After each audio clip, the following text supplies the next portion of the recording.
तो नमस्कार दोस्तों, ज्ञान गुण सागर में आपका स्वागत है। तो चलिए बात करते हैं आज के द हिंदू पेपर का एनालिसिस। उसके बाद छठ पूजा भी आ रहा है, ठीक है, परसों शायद से, तो 2 दिन में भी शायद से बंद रह सकता है द हिंदू न्यूज़पेपर और एनालिसिस का।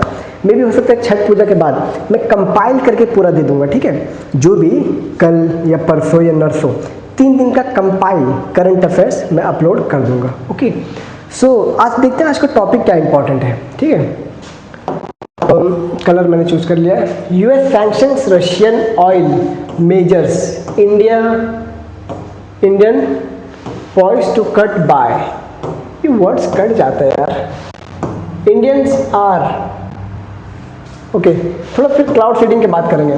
ठीक है, बेसिकली यहाँ पे है ना, यूएस ने जो रशिया के 2 ऑयल रिजर्व्स हैं, ऑयल प्रोड्यूसिंग ये है ना, उनके ऊपर सैंक्शंस लगा दिए हैं जो कि मेजर कंट्रीब्यूट करते हैं रशिया के इकोनॉमी में।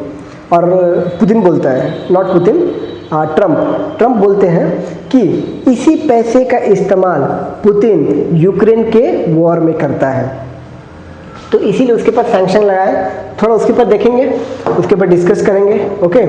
और उसके बाद थोड़ा रशिया का मैप देखेंगे, रशिया का मैप थोड़ा डिटेल में देखेंगे, ओके, कौन से रिवर्स हैं, क्योंकि मैपिंग करना बहुत अच्छा रहता है। लास्ट टाइम रशिया के ऊपर भी क्वेश्चन पूछा था, अरायल सी के ऊपर क्वेश्चन पूछा है, ठीक है।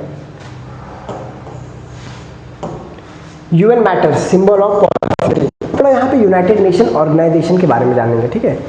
बेसिकली बाइकाल, लेक बाइकाल के बारे में पूछा था, लेक बाइकाल जो रशिया में है, ठीक है। सिंथेटिक मीडिया, इसके बारे में बात करेंगे। देखिए, सिंथेटिक मीडिया जो है ना, मैंने कल ही बताया था, इसमें बताया जा रहा है कि अगर आप कोई भी एआई टूल्स यूज़ कर रहे हो, ठीक है, जैसे रश्मिका मंदाना वाला केस हुआ था ना, जो डीप फेक्स हुए थे, ठीक है।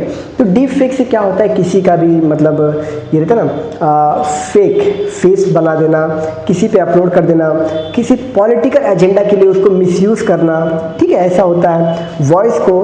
तो यही बता रहा है कि जो भी इसको कर रहा है, तो आज से जो आईटी एक्ट 2021 है, उसमें अमेंडमेंट किया गया है कि अब कोई भी AI videos, AI audios, AI images अगर रहेंगे तो उनमें एक ऐसा मतलब 10% ऑफ एरिया जो है उनमें ऐसा वाटर मार्क या अपना लोगो डाल देंगे कि this video is generated using AI.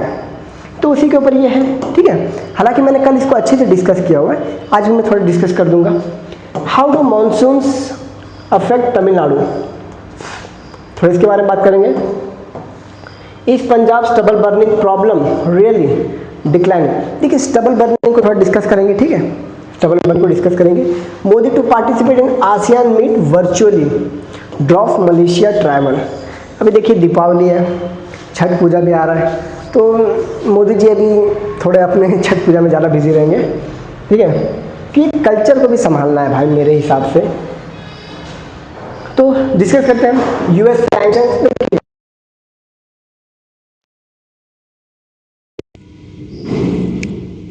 Voice clear है ना? थोड़ा लाइट ब्लिंक किया इसीलिए। तो US sanctions Russian oil majors Indian refiners points to cut buy. देखिए, यहाँ पे ट्रम्प बेसिकली बोल रहा है कि हमने, मतलब ट्रम्प बोल रहा है कि यूएस ने इंडिया को मना लिया है कि वो ऑयल का जो रशिया से परचेस है वो कम करेगा। हम सेम टू सेम चाइना के साथ करने वाले हैं, हम सेम टू सेम चाइना के साथ करने वाले हैं, ठीक है। चाइना को भी हम फोर्स कर देंगे कि रशियन ऑयल कम परचेस करें। भाई जरा ट्रस्ट में आप एक स्टैटिक देखो, ठीक है। फर्स्ट इंडिया एंड चाइना, ठीक है, largest producer Russian oil. Second और थर्ड नंबर पे कौन है, जरा आप सर्च करना, यूरोपियन यूनियन कंट्रीज है। इनके ऊपर क्यों लगा रहा है, ये नाटो के मेंबर है। तो ये बंदा खाली प्रोपोगंडा फैला रहा है। हालांकि मेरा काम है कि न्यूट्रल होके सिर्फ इसको डिस्कस करना, बट थोड़ा इन्फॉर्मेशन इसके ऊपर पे रहना चाहिए, क्योंकि मे भी हो सकता है कि मेंस में इंपॉर्टेंट आ जाए, ठीक है। मेंस में इंपॉर्टेंट क्या आ सकता है इसके लिए, तो इसके लिए आ सकता है कि यूरोपियन यूनियन के ऊपर क्वेश्चन आ सकता है, ठीक है, कि यूरोपियन यूनियन मतलब ऑयल के ऊपर क्वेश्चन आ सकता है, सबसे ज़्यादा प्रोड्यूसर कौन है, ठीक है, तो ऐसे ऊपर क्वेश्चन आ सकते हैं।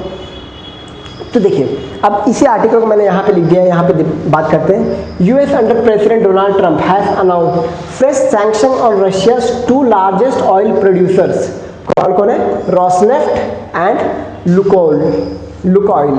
इनके ऊपर सैंक्शन लगा दिए हैं, ठीक है। सैंक्शन क्या लगा दिए कि अब ये डॉलर में ट्रेड नहीं कर सकते, ठीक है। अब इनको डॉलर नहीं मिलेगा, ओके। इनसे कोई ऑयल परचेस नहीं करेगा, ये बोला जा रहा है कि अब इनसे कोई ऑयल परचेस नहीं करेगा, ठीक है। In response to Moscow's continued war in Ukraine. बस वही मुद्दा लेके ट्रंप वही मुद्दा लेके चल रहा है, ठीक है।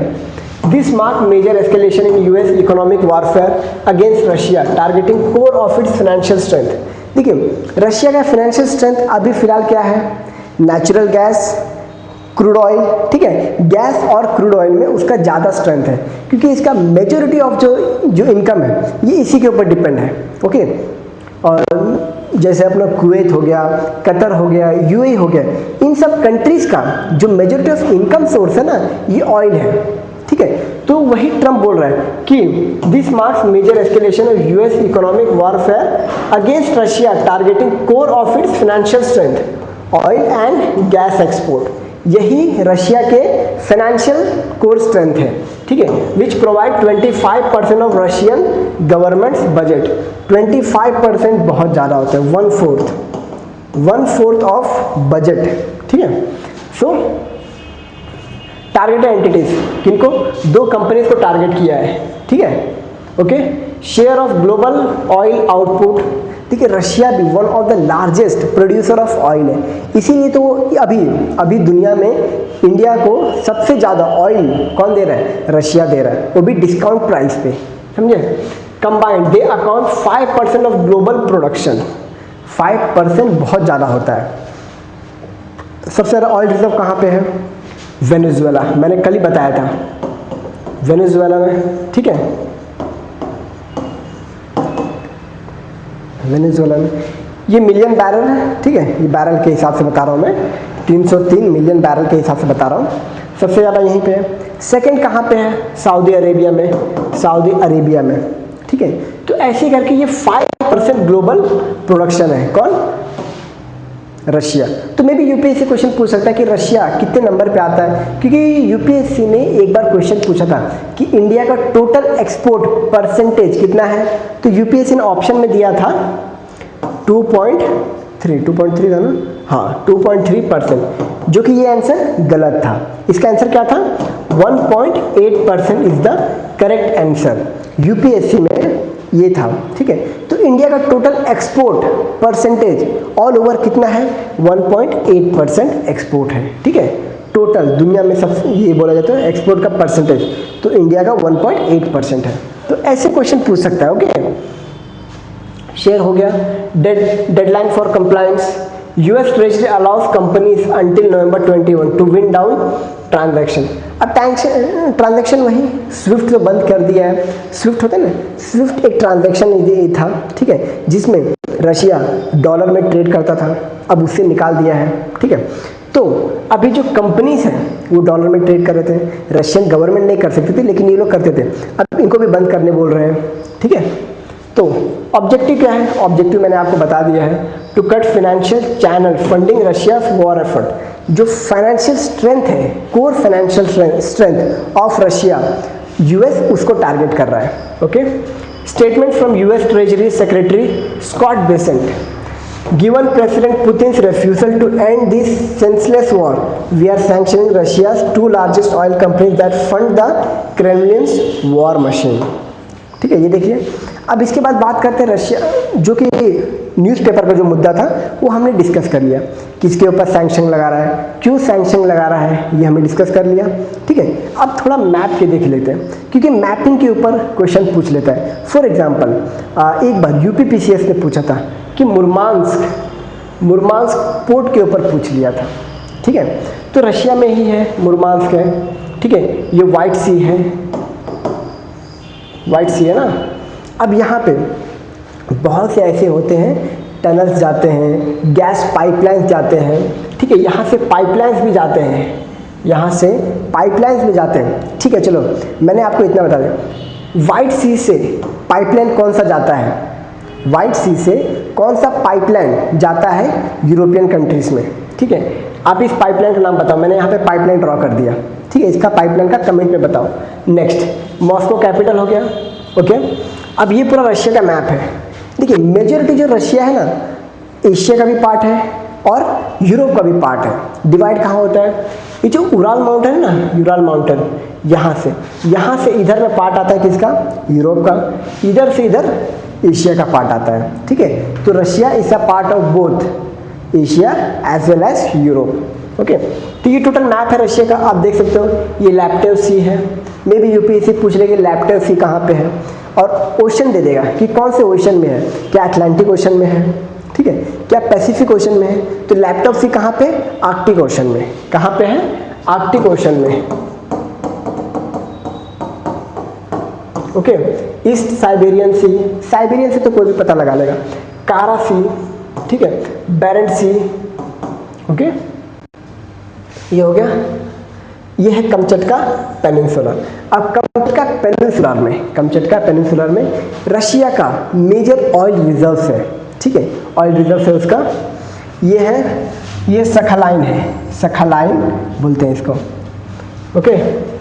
नेक्स्ट, अब थोड़ा ज्योग्राफिकल मैप देखेंगे। ये area world's largest country, eastern Europe and northern Asia, ठीक है, नॉर्थर्न यूरेशिया, रशियन फेडरेशन। हाँ, तो पहले मैं बता दूं कि रशियन फेडरेशन की बात हो रहा है ना, तो ये कब बना, 1991 में। इससे पहले क्या था, ये यूएसएसआर। अगर आपने वर्ल्ड हिस्ट्री में थोड़ा सा भी मतलब ये इंफॉर्मेशन होगा, तो पहले रशिया ऐसा था, मतलब रशिया भी नहीं था, यूएसएसआर था, ठीक है। रशिया, ये सब कंट्रीज मिलके यूएसएसआर बनी थी। तो USSR share border with Afghanistan, USSR share borders with Afghanistan, okay, but not India. India के साथ शेयर नहीं करता क्योंकि पाकिस्तान है ना, अफगानिस्तान, ठीक, इंडिया के साथ शेयर करता है वखान कॉरिडोर के पास, ठीक है। यहाँ पे आप अगर देख सकते हो तो ये है, तो ये है पूरा रशियन। टोटल यहाँ पे 15 कंट्रीज है, 1 2 3 4 5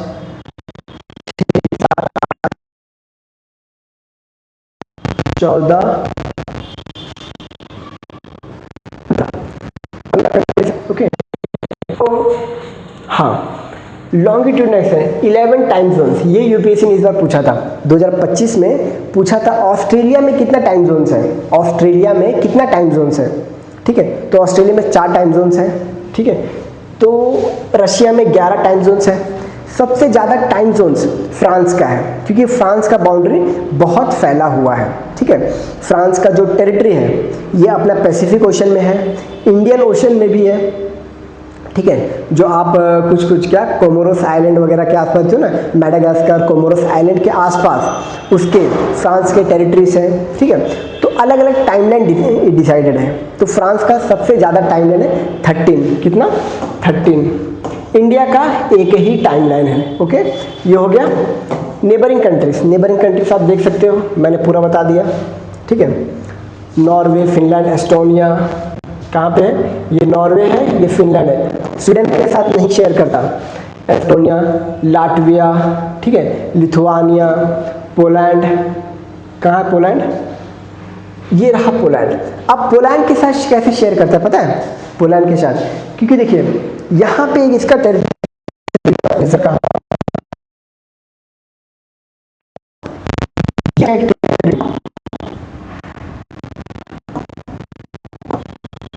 ये है रशिया का एक टेरिटरी, ठीक है, और ये है पोलैंड, ये है पोलैंड, ये रशिया का एक्सटर्नल टेरिटरी है, ठीक है।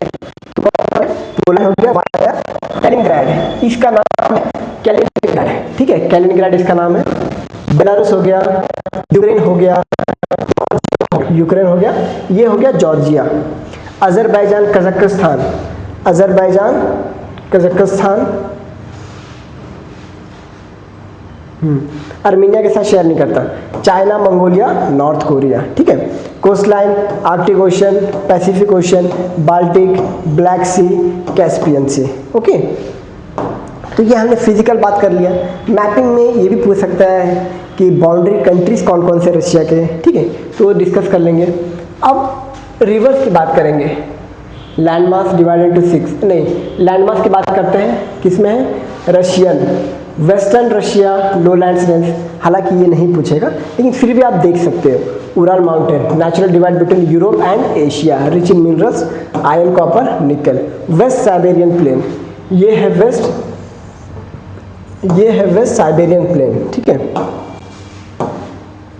वेस्ट साइबेरियन प्लेन ये रहा। कितने इसमें डिवाइडेड है उसी का हम बात कर रहे हैं। ये है वेस्ट साइबेरियन प्लेन, ठीक है। Central Siberian plateau, central Siberian plateau, eastern highlands, eastern highland, eastern highland, eastern highland में भी यहीं पे होगा ईस्टर्न हाईलैंड, ठीक है। South mountain ranges, Caucasus mountain, ये रहा कॉकासस माउंटेन, ये है कॉकासस माउंटेन।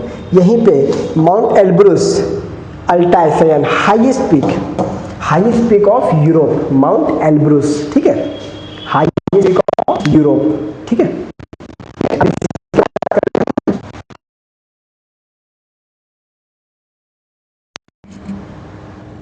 वॉइस क्लियर है ना? Okay. Major river system of Russia, तो देखिए Russia has some of the world's longest most voluminous river, मतलब बहुत ज़्यादा पानी कैरी करता है वो रिवर्स। लेना रिवर हो गया, ठीक है, बहुत ज़्यादा पानी कैरी करता है। आप देख सकते हो सबसे ज़्यादा पानी कैरी कर रहा है लेना रिवर, सबसे ज़्यादा आर्कटिक ओशन में जाता है। इस साइबेरियन नेविगेबल ड्यूरिंग समर, लेना नदी सबसे ज़्यादा, सर ये लेंथ है इसका, ओके, लेंथ है।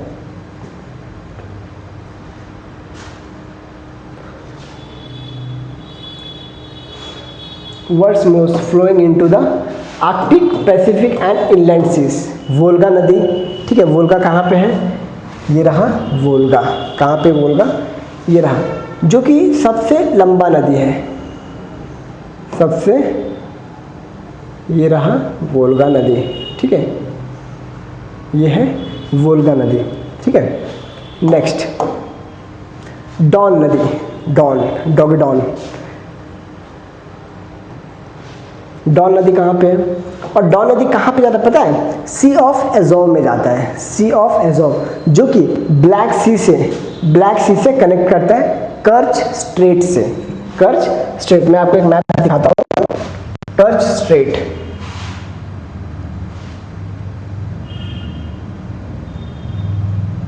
ये रहा कर्च स्ट्रेट, सी ऑफ एजोव, इसी को बोलते हैं कर्च स्ट्रेट, ये देखो लिखा है कर्च, इसी को बोलते हैं कर्च स्ट्रेट। तो यहीं पे कौन सा रिवर आता है, डॉन नदी आता है, कौन सा, डॉन नदी, ठीक है। कहाँ पे लिखा है, ये रहा डॉन नदी, ठीक है। नेक्स्ट कौन सा है, उब, आर्कटिक ओशन में जाता है, ये सी ऑफ एजोव में गया, important southern agriculture navigation. Longest river in Europe, vital for transport, hydraulic power support, वोल्गोट कजान। नेक्स्ट कौन सा, ओब, ये कहाँ पे जाता है, यहाँ से निकलता है, ये टोबोल है, ये रहा ओब नदी, ये रहा ओब नदी, ठीक है, ओब नदी। नेक्स्ट येनेस्सी नदी, कौन सा नदी, येनेस्सी नदी, Arctic ocean, central Siberian support hydroelectric project, okay. तो येनेस्सी कहाँ पे है, ये रहा येनेस्सी, कहाँ पे जाती है ये नदी आर्कटिक में जाती है। तो एनएससी निकलती कहाँ से है, बाइकाल, लेक बाइकाल के पास से निकलती है एनएससी नदी, ये रहा एनएससी नदी, ठीक है, ओके, ये है एनएससी नदी। नेक्स्ट लेना नदी, हालांकि अगर आप देखोगे तो लेना नदी सबसे लंबा नदी लगेगा, ठीक है, कि लेना नदी सबसे लंबा नदी है, लेक बाइकाल से निकलती है। लेकिन ऐसा है नहीं कि लेना नदी सबसे लंबी नदी है। कारण ये है ना कि हमें जानबूझ के रशिया का मैप बड़ा दिखाया जाता है, ठीक है। रशिया का मैप अगर इतना बड़ा है, ठीक है, इतना बड़ा है, तो इतना बड़ा दिखाया जाए, क्यों, जस्ट बिकॉज जो अर्थ का शेप है ना, ये ऊपर की तरफ है ना, तो ऊपर की तरफ थोड़ा स्क्वायर शेप में बताता है, ठीक है, इसीलिए बड़ा दिखाया जाता है, हालांकि थोड़ी सी चपटी है, ओके। नेक्स्ट आमूर, आमूर नदी से आपको पता है एक चीज़, आमूर फैल्कन आपको पता होगा, आमूर फैल्कन, ठीक है, यहीं से आमूर नदी यहाँ पे ये रहा। It is a natural boundary between home, China and Russia, natural boundary. Next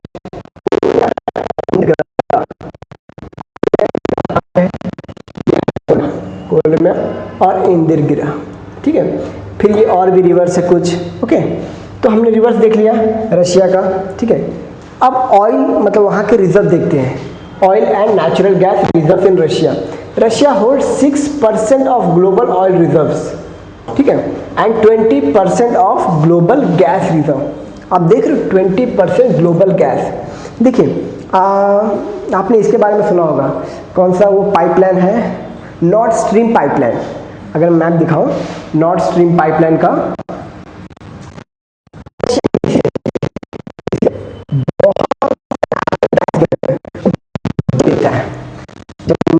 भेजता है और जर्मनी से फिर आगे ट्रांसफर होती है ऑलमोस्ट सारे यूरोपियन कंट्रीज में।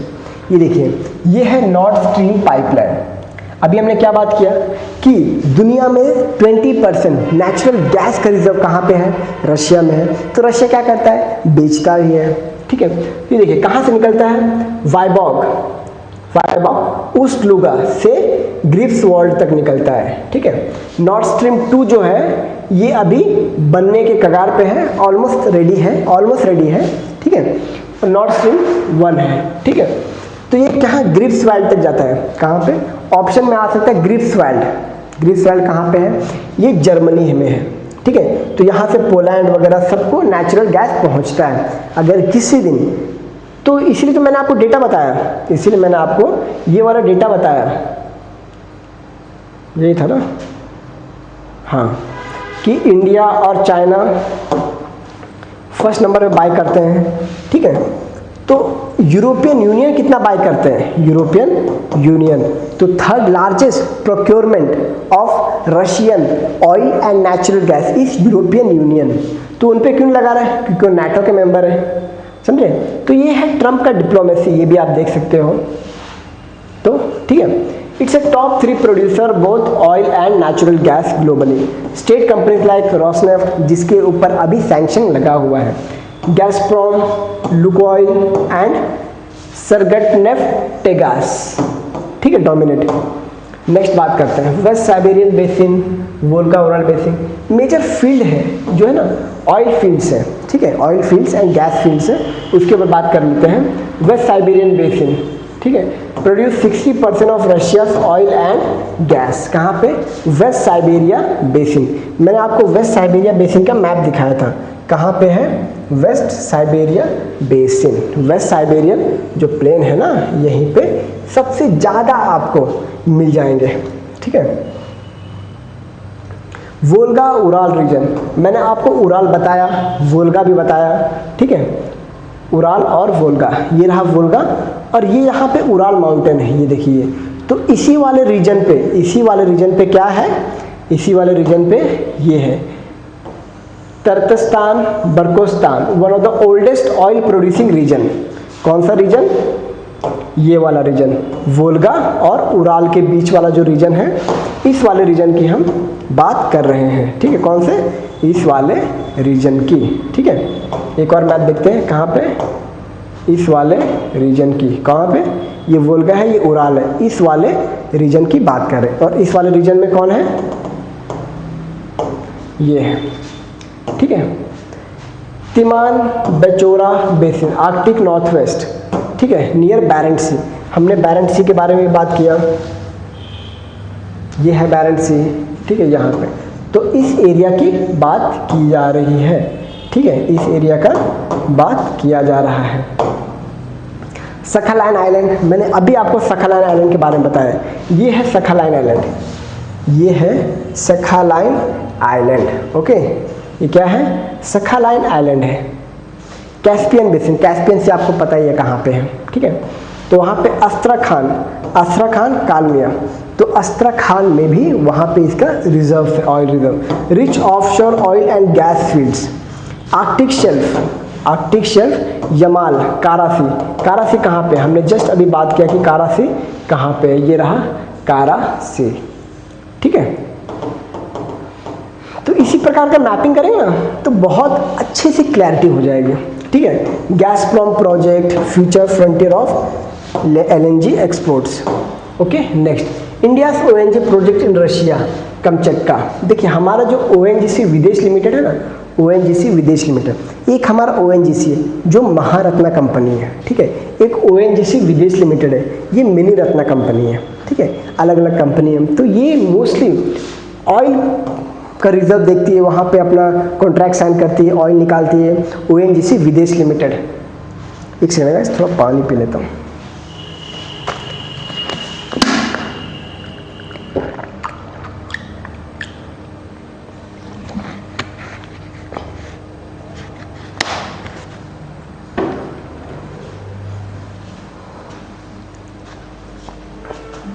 सखालाइन प्रोजेक्ट मैंने अभी बात किया, ठीक है। Russian Japan near Kamchatka. Kamchatka कहाँ पे है, ये रहा कमचटका, ये है कमचटका, ओके। यहाँ पे कमचटका पेनिनसुलार, ओके। सखालाइन हो गया। Imperial energy western Siberia, ONGC wholly owns imperial energy acquiring 2000, operation oil fields in Tomsk region, okay. Kamchatka offshore exploration of Kamchatka Peninsula, Rosneft and ONGC joint venture for offshore exploration under strategic Indo-Russian energy cooperation, okay। अब India और Russia का map थोड़ा देखना, मतलब map हो गया, mapping का हमने सब कुछ डिस्कस कर लिया, ओके। अब इंडिया और रशिया का रिलेशन देखते हैं। देखिए रशिया हमारा दोस्त 1971 से और अच्छा बन गया, उससे पहले भी अच्छा दोस्त था, ठीक है। उससे पहले भी अच्छा दोस्त है। कारण अच्छा दोस्त कैसे, हमने जो 5 ईयर प्लान आजमाया ना, 5 ईयर प्लान, हमने जो फर्स्ट 5 ईयर प्लान क्या था, हैरोल्ड डोमर मॉडल था, ठीक है, पहला था ना। दूसरा प्लान क्या था जिसमें हमने इंडस्ट्री वगैरह बूट किया, क्या था वो, आप कमेंट में लिखो, आपको सेकंड टाइप में डेफिनेटली याद होगा। पहला मैंने बता दिया हैरोल्ड डोमर प्लान, ठीक है। तो देखिए relation date back to Soviet era when USSR supported India in the key diplomatic issue, example 1971 Indo Pakistan war में रशिया ने हमें बहुत सपोर्ट किया था, ठीक है। यूएसएसआर ने यूएन वेटोस, यूएन में भी वेटो कर दिया था ताकि इंडिया पे सैंक्शंस ना लगे, ठीक है। Post Soviet Russia continued as a strategic partner. अब यहाँ पे देख लो, यहाँ पे सिर्फ अपना यूएसएसआर ने बचाया, मतलब रशिया ने बचाया, यूएसए ने नहीं बचाया, ठीक है। Both share special and privilege standard partnership since. अब यहाँ पे डिफेंस है, डिफेंस में हम कहाँ कहाँ पे मतलब जॉइंटली करते हैं, ब्रह्मोस बनाते हैं, बहुत से सबमरीन का ऑर्डर हमने रशिया को दिया है। आईएनएस विक्रमादित्य जो है, अभी हमारा क्या है, आईएनएस विक्रांत है, आईएनएस विक्रमादित्य जो है, इसके जो ये मेजॉरिटी पार्ट्स है वो रशिया ने बनाया है, ठीक है। रशिया से हमें ये मिला है। ब्रह्मोस मिसाइल, सुखोई एयरक्राफ्ट, जो सुखोई अभी सुखोई 57 क्या है, ये एक 6th जनरेशन एयरक्राफ्ट है, ठीक है, 6th जनरेशन। तो इसके ऊपर काम चल रहा है। तो डिफेंस में आप देख रहे हो कहाँ कहाँ पे काम चल रहा है हमारा। सुखोई 57 5th जनरेशन है, हाँ आई एम सो सॉरी, ये 5th जनरेशन है, ठीक है। लेटर फेज में सुखोई 6th जनरेशन भी आएगा, ठीक है, 6th जनरेशन भी आएगा, लेकिन अभी ये 5th जनरेशन है फिलहाल, ओके। तो सुखोई न्यूक्लियर सबमरीन्स पे हमारा काम है। S-400 जो अभी पहलगाम अटैक में ऑपरेशन सिंदूर में काम आया, S-400 हमने रशिया से ही परचेज किया हुआ है। AK-203 राइफल, AK-47 होता है ना, तो AK-203 राइफल हमने रशिया से परचेज किया है। एनर्जी में सखालाइन 1 हमने सखालाइन का मैप देखा। आर्कटिक एलएनजी प्रोजेक्ट हमने देखा। न्यूक्लियर एनर्जी कुंदनकुलाम, जो हमारा इंडिया में न्यूक्लियर पावर प्लांट है ना, कौन कौन सा है, तारापुर हो गया, कायगा हो गया, कुंदनकुलम हो गया। तो कुंदनकुलम में स्पेसिफिकली रशिया ने पार्टनरशिप दिया हुआ है, ठीक है। स्पेस में collaboration under ISRO, Roscosmos, example Gaganyaan mission. Gaganyaan mission में रशिया भी हमारा साथ दे रहा है, ठीक है, रशिया भी हमारा साथ दे रहा है गगनयान मिशन में। Trade and economy, bilateral trade target 100 billion bye 2030, अभी थोड़ा कम है, ज़्यादा नहीं है, थोड़ा कम है, 20 to 35 बिलियन के आसपास है, तो बहुत ज़्यादा नहीं बोल सकते, तो कम है। कम इन द सेंस इसलिए है कि रशिया की एक तो पॉपुलेशन कम है, ठीक है, तो वहाँ पे इंडियन गुड्स की ज़्यादा डिमांड नहीं। सेकेंड, जो इंडियन टेक्सटाइल है उसका डिमांड रशिया में है नहीं, जब डिमांड नहीं तो खरीदेंगे नहीं वो लोग। हमारे यहाँ पे हम रशिया से मेजरली क्या परचेज करते हैं, क्रूड ऑयल मेजरली, उसके अलावा दूसरा कुछ ऑप्शन नहीं है। डिफेंस है, डिफेंस में भी उतना हाई लेवल पे हम प्रोक्योरमेंट नहीं करते, ठीक है, इसीलिए बायलैटरल ट्रेड कम है, ठीक है। Focus on energy, coal, pharma, fertilizer. Fertilizer जो ना मेजरली हम पहले यूक्रेन से लेते थे, यूक्रेन हो गया और भी कंट्रीज हो गए, तो अभी थोड़ा शिफ्ट मार रहे हैं ताकि हमारा जो ट्रेड 100 बिलियन का बढ़े। Far east engagement, India announce 1 billion line of credit 2019 में for Russian far east development including Kamchatka and Vladivostok. Multilateral forum, BRICS में रशिया और इंडिया दोनों है। एससीओ में इंडिया रशिया दोनों है। G20 में इंडिया रशिया दोनों है। UN में इंडिया रशिया दोनों है। North south transport corridor cooperation, INSTC की बात हो रहा है, ठीक है। तो अभी हमने वो बात कर लिया, अब ये हो गया रशिया का रिलेशन खत्म। अब हम बात करें दूसरा टॉपिक पे, टॉपिक नंबर 2, क्लाउड सीडिंग। देखिए क्लाउड सीडिंग बेसिकली क्या है कि अपने हिसाब से हम कहीं भी बारिश करवा सकते हैं, लेकिन उसके लिए थोड़ा क्राइटेरिया रहता है कि उस जो एनवायरनमेंट है वहाँ पे कुछ ड्राई जो रहता है ना, मतलब फॉग वगैरह जैसा कुछ कंडीशन चाहिए वहाँ पे। जैसे हम चाहे तो रेगिस्तान में बारिश करें, लेकिन वहाँ पे मॉइस्चर लेडन जो रहता है ना, ड्राई क्लाउड्स होने चाहिए, ठीक है, तभी वहाँ पे बारिश करा सकते हैं। तो हम बारिश कहीं भी करा सकते हैं, इसका ये बता रहे हैं। Cloud seeding often called artificial rain making, ठीक है, artificial rain making. It is a weather modification technique used enhance precipitation, ज़्यादा बारिश करवाने के लिए, ठीक है। अब इसमें क्या क्या यूज़ होता है वो भी बात करेंगे। सिल्वर आयोडाइड यूज़ होता है, उसके बारे में बात करेंगे। पोटेशियम आयोडाइड होता है, बहुत टाइप का आयोडाइड होता है, उसके ऊपर बात करेंगे। रेन और snow from cloud by introducing certain substances that act as a cloud condensation nuclei. Condensation precipitation तो आपको पता ही होगा, भाप बनता है, भाप पर बर्फ बनता है, फिर बर्फ प्रेसिपिटेट होता है, ठीक है। Ice nuclei, the goal to increase rainfall, reduce drought, control hail and disperse fog. Cloud consist tiny super cool water droplets, cloud super cool water droplets, liquid water below 0 degree. These droplets need condensation nuclei to coalesce into raindrop. However, many clouds natural nuclei are insufficient. Cloud seeding provides artificial nuclei to speed up the process. तो ये है, तो basically हम ये बात क्यों करें पता है? Cloud seeding plans takes off in Delhi with a trial flight. तो क्लाउड सीडिंग अभी दिल्ली में कराए ताकि वहाँ पे बारिश कराया जाए, ठीक है, जिससे जो स्टबल बर्निंग की वजह से, जो पंजाब में स्टबल बर्निंग होगा उससे पॉल्यूशन होगा, उसके लिए ताकि उस पॉल्यूशन को कंट्रोल करें जो स्टबल बर्निंग की वजह से पॉल्यूशन हो रहा है, ठीक है। तो ये है क्लाउड सीडिंग, ये पूरा मेथड है। पहला क्या, an aircraft inject silver iodide. तो बहुत से टाइप का आयोडाइड होता है, पोटेशियम आयोडाइड होता है, सिल्वर आयोडाइड होता है, ड्राई आइस है, ठीक है, अदर सब्सटेंसेस इनटू एटमॉस्फेयर। लेकिन एटमॉस्फेयर में ये सब क्लाउड रहने चाहिए, ठीक है, ये सब क्लाउड रहने चाहिए। The chemicals mimic the particles that serves as the surface condensation that creates water droplet. Once the condensation creates water droplets that large enough, the rain will fall. तो ये पूरा प्रोसेस है इसका, ठीक है। अब क्या क्या होता है, एरियल सीडिंग, जिससे हेलीकॉप्टर से पोटेशियम आयोडाइड गिराया जाता है, ठीक है। Aircraft disperse chemicals directly into clouds, large scale seeding operation, example monsoon enhancement aircraft. Ground based generator, flares on mountains ridges release seeding agents carried upward by air current. Snowpack increase mountain region. Rocket और drone से भी, rocket और drone से भी होता है। Drone से तो डेफिनेटली अब कुछ भी हो सकता है। Rockets and drone inject chemical into the clouds, ठीक है। तो ये सारे कुछ मेथड है जिससे हम आर्टिफिशियल रेन को बहुत जल्दी से प्रमोट कर सकते हैं, ठीक है। मतलब कहीं किसी भी एरिया पे आर्टिफिशियल रेन करवा सकते हैं, ओके। तो अच्छा खत्म।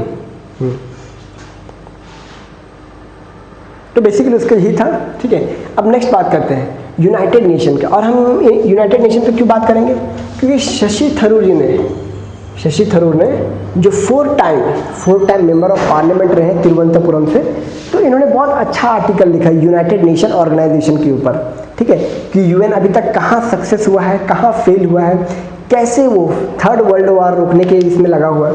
तो इसी के ऊपर थोड़ा बात करेंगे, ओके। और यूएन के अलग अलग बॉडीज़ को हम ले लेंगे, ठीक है। अलग अलग बॉडीज़ के बारे में बात करेंगे, किसका हेडक्वार्टर कहाँ पे है, इसका काम क्या है, ठीक है। अलग अलग एजेंसीज कौन सा है, WTO है या नहीं है इसका एजेंसी, ठीक है, उसके बारे में बात कर लेंगे। यूएनओ में कितने मेंबर्स हैं, ब्लू हेलमेट्स के बारे में बात करेंगे।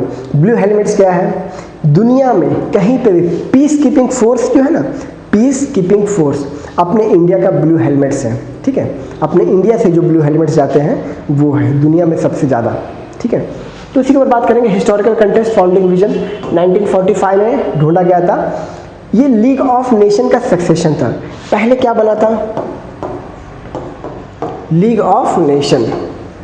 आपको पता है लीग ऑफ नेशन जो बना था ये 1st वर्ल्ड वॉर के बाद बना था, ठीक है। इसमें था कि हम आगे होने वाले वर्ल्ड वॉर को रोकेंगे, लेकिन लीग ऑफ नेशन फेल हो गया। जब फेल हो गया और वर्ल्ड वॉर 2 हो गया, कब हुआ, 1 सितंबर 1939, जब हिटलर ने पोलैंड पे अटैक किया, तो वर्ल्ड वॉर 2 शुरू हो गया, ठीक है। अब उसी के बाद वर्ल्ड वॉर 2 चलता रहा। तो अब उसको रोकने के लिए 1945 मतलब वो तो रुक चुका था, ठीक है। अमेरिका ने हिरोशिमा नागासाकी में बम गिराया था, वहाँ से वर्ल्ड वॉर 2 खत्म होता है, ठीक है। तो अब देखते हैं 1945 में जो यूनाइटेड नेशन ऑर्गेनाइजेशन बना, जो अभी तक चल रहा है, इसने कैसे रोका हुआ है वर्ल्ड वॉर को, ठीक है। और उसने अलग अलग बॉडी बनाई है, ट्रेड बॉडी बनाई है, ठीक है। इसके ऊपर बात करेंगे। You founded after World War II, prevent another global conflict, promote peace, security, cooperation among nation. It emerged as a mechanism for peace. It emerged as a mechanism for peace, ताकि दुनिया में शांति फैलाने के लिए बनाया जाए इसको। Not monument, not a monument to power.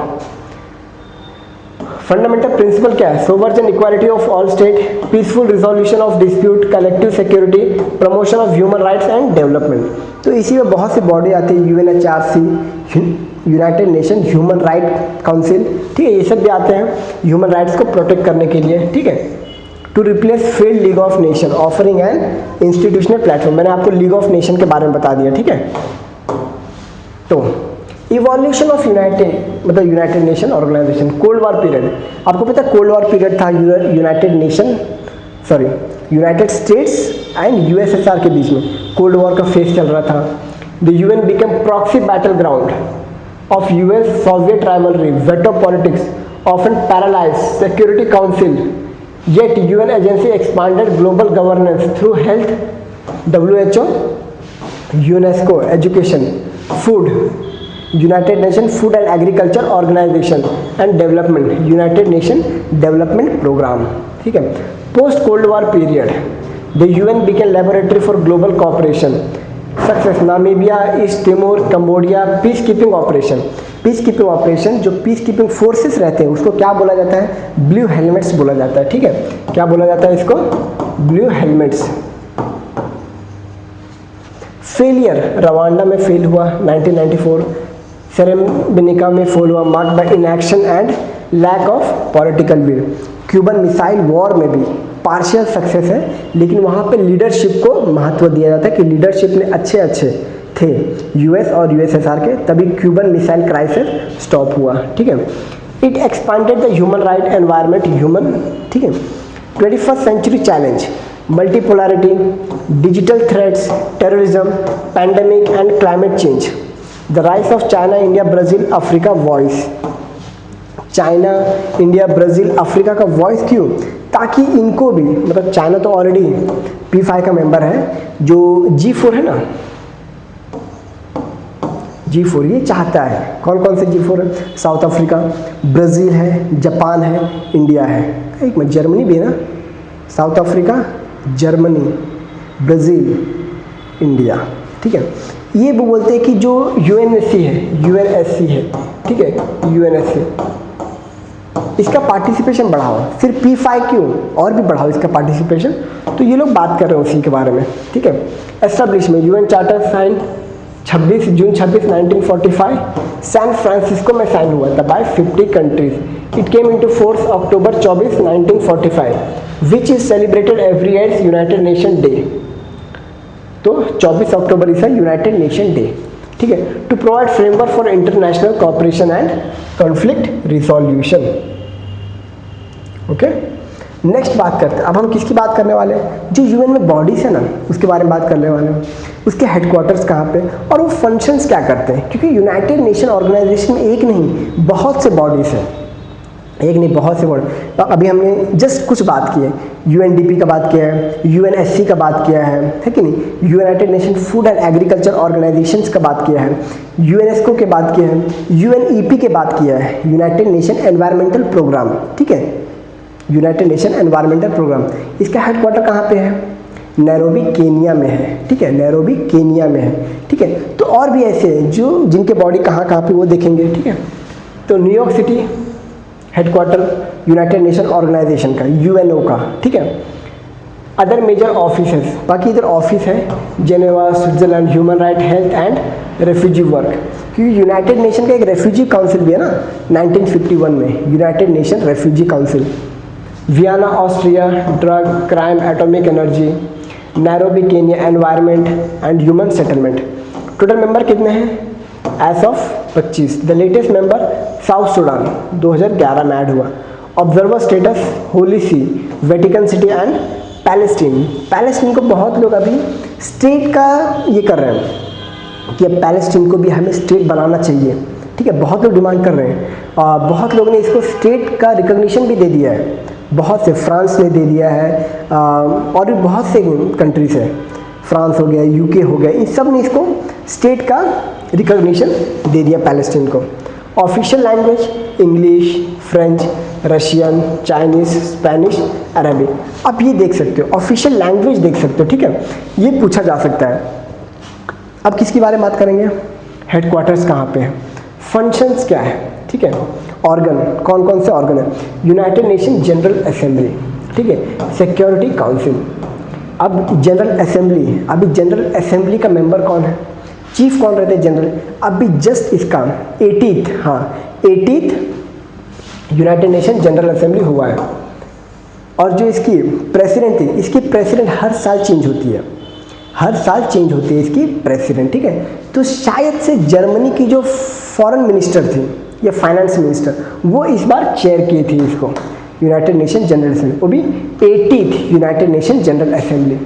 Deliberate body, all members have equal voting rights.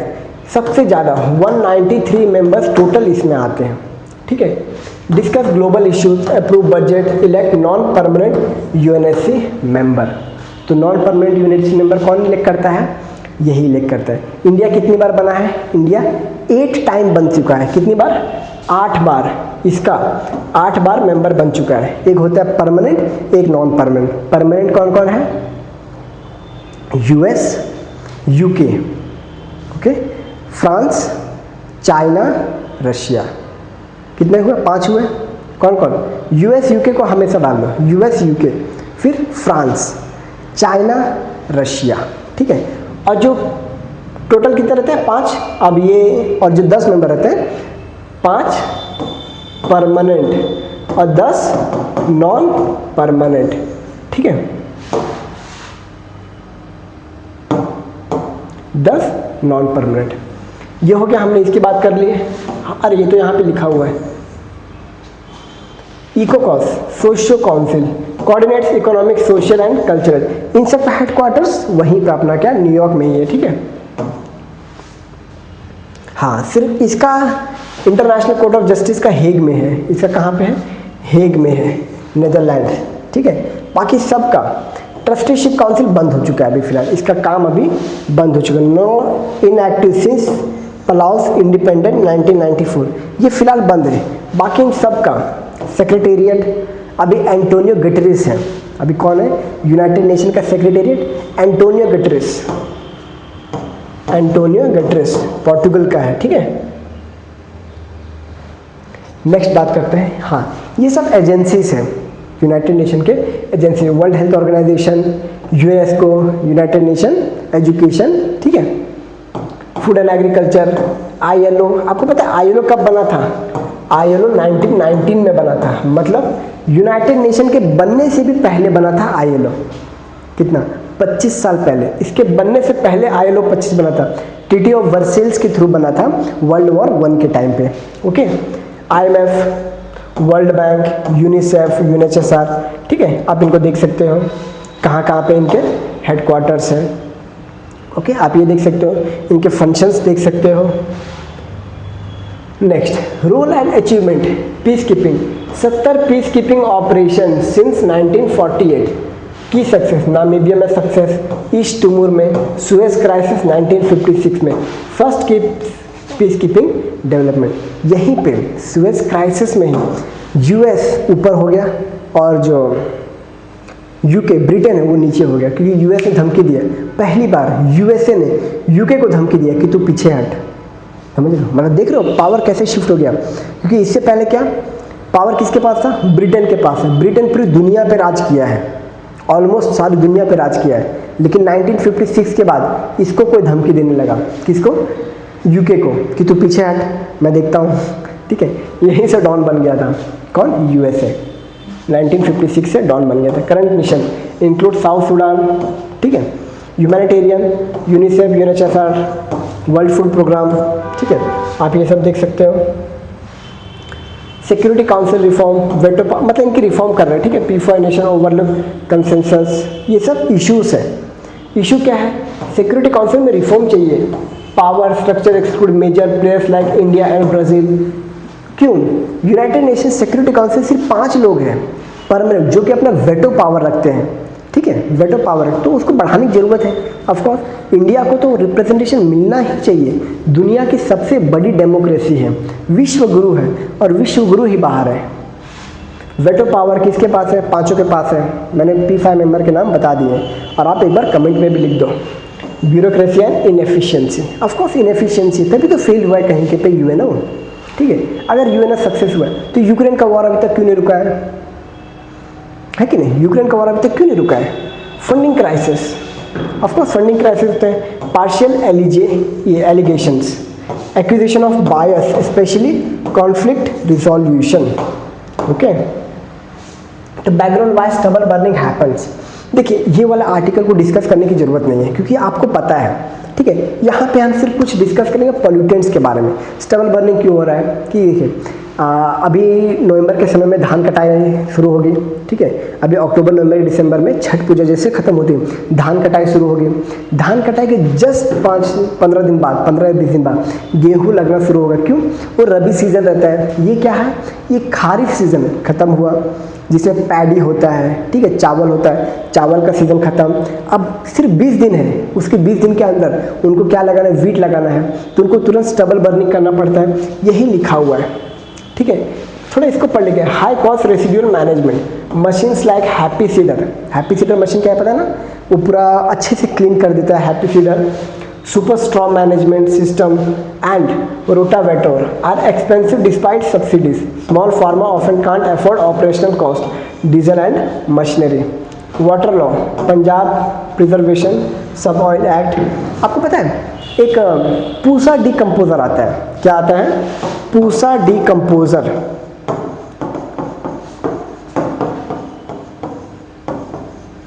इसको क्या? इसको जो भी स्टबल रहता है, ठीक है, जो धान का बचा हुआ रहता है, उसमें छिड़क दो ना, और उसको मतलब रहने दो एक मिनट, वो जमीन में ही ये हो जाएगा, मिल जाएगा, ठीक है।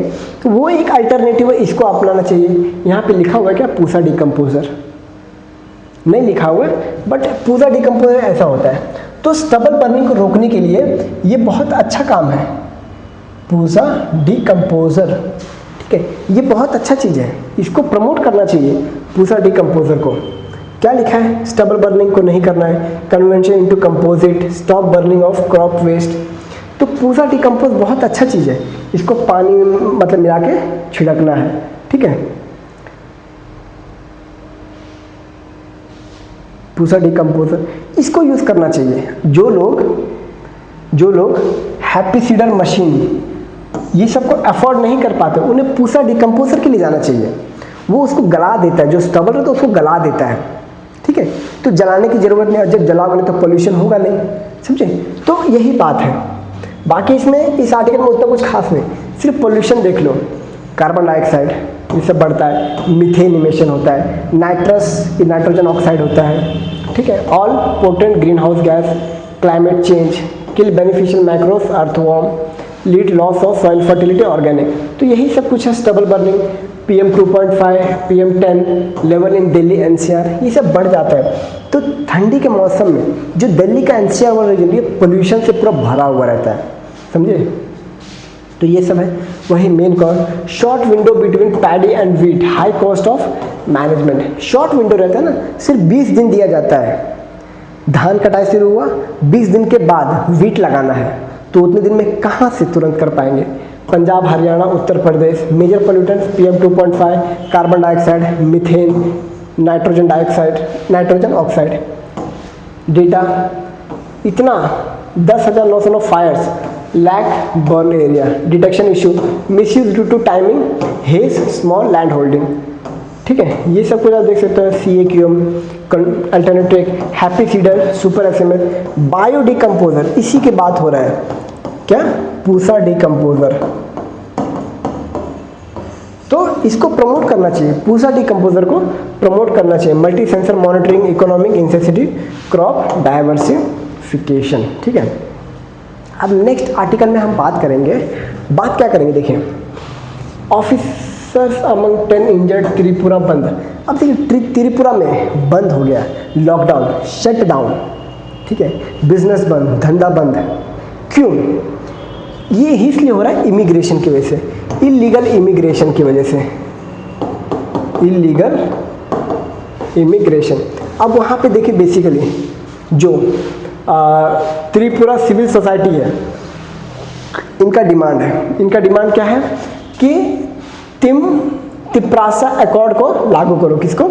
तिप्रासा अकॉर्ड,